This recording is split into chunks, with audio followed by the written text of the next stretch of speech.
If you believe the media, and frankly, you don't after a while, they all say climate change election. This is the climate change election. This must be the climate change election. Why?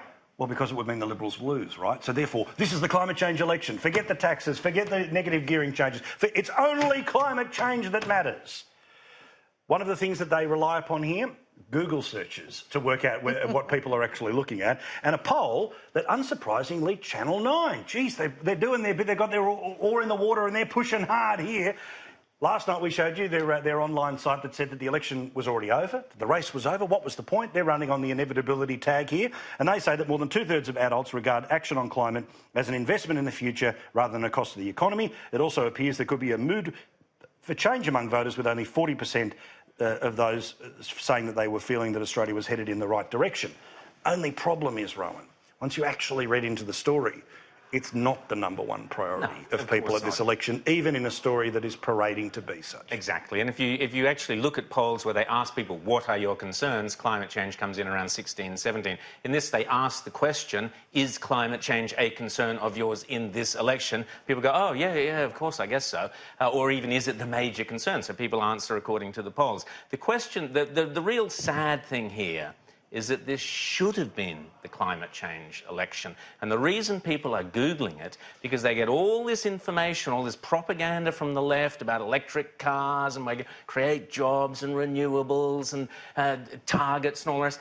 They should have been getting the counterpoint of view from the Conservatives. They should have been hearing people saying, hang on, this is going to drive up your power bills. Hang on, doesn't matter what we do in Australia, you cannot change the global planet from Australia. You can't do it, the science says so. We weren't hearing that argument. Well, that's because the Environment Minister's gone missing, Rowan. Well, this is the advice that the Liberals got, and it was wrong advice. Now, if on the very rare chance that Graham might be right, and somehow Australia is stupid enough to put Bill Shorten in power. The reason this was a gift to Scott Morrison, climate change, he could have slammed the Greens and Labor from here to kingdom come, because what they are proposing is the destruction of industry, the destruction of small businesses, the destruction of family savings on this myth, the cult of climate change, that Australians can change one little molecule and suddenly the planet will be coming up beautiful smelling of roses. What's going to happen, Richo, in 3 years' time,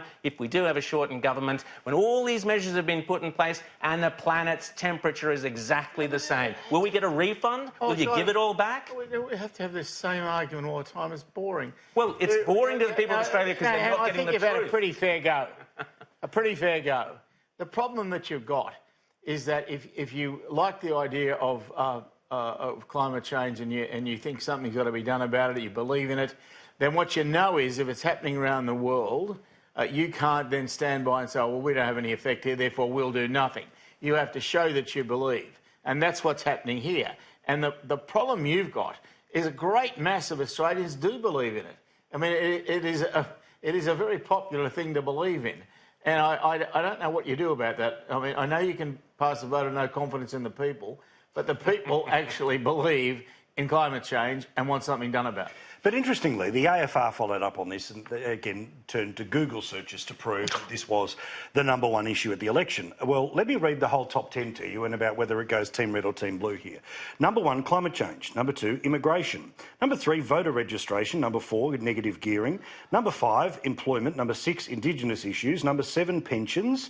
Number 8, trade unions. Number 9, Adani. Number 10, capital gains tax. Who cares what people are looking at? Well, excuse me, when did voter registration become the number 3 issue here? And let's be honest. How do I enrol to vote? People talk about everywhere. That. I mean, they stop you in the street, don't they? And if you're basing it on Google searches, it'd be the porn election, wouldn't it? For God's sake, that's just ridiculous. I don't believe it. But to be honest, if it was the climate change election, the Greens should be getting more. Well, that's the thing, Richo. Now, I know that Labor obviously has a more aggressive position, so therefore the Greens don't surge. But if this is the reason that Zali's running, if this is the reason that Oliver Yates is running, if this is the reason that Channel 2 fills the 7 p.m. news with it, you would think that the party that was the pure hit would have just a tinkle of an uptick. Now, the problem with the Greens is that they're just the far left party of Australia.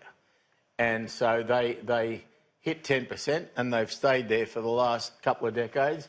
And if we ask this question in a couple of decades, when I'll be a sprightly 90, the answer will be exactly the same. The problem that they've got is that they don't expand because they don't want to. They are very comfortable amongst their own, in their own company, and it seems to me that they produce policies to almost make it impossible for anyone else to join them, and they continue to do that. I think they scare people, and rightly so. Can you imagine what the finances of Australia would look like with a Richard Di Natale prime ministership? I mean, it'd be we'd be going down that's the road of banana republics in a flash. I'm sorry, I've got to jump in here because the flaw in Richo's logic is just absurd. On the one hand, Richo's saying that the 100% targets of the Greens are disastrous and would destroy the economy.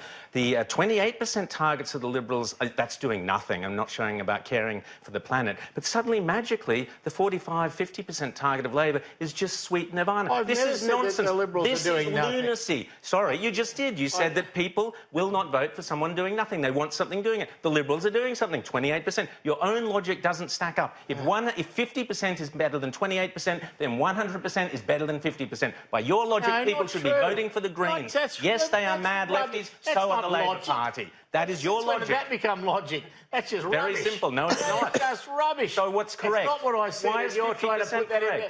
Why is 50% correct but 100% is lunacy? How does that work? Happy birthday, Janex. Explain, please. You're kidding. No one should have to explain that. Good. So if 28% is the amount of money you've got to spend on 100% why would be is 50% absurd. not lunacy? And so no one is advocating that you do that because the entire economy would stop. As it will with 50%. No. As it will with 50%. Well, I don't advocate Under 50 the modelling either. of Brian I don't Fisher. advocate 50 either. Okay. Good. Can I You just agree with the say- Libs, so you want the Libs in. Good. I'm glad You've you explained agree. something to me. Average, sensible This Australians is- would agree with sorry. Richo, the Libs should be in. Can I just say, if you explain a key point to me, this is why people have to go to Google searches to make sense of what the hell it's I think they just go for 'Cause they're listening Rowan to this versus crap going, Richo climate yeah. change video. God, what's and the that's real what they want to story? watch. I have no Watching- idea what they're talking about. Can you explain?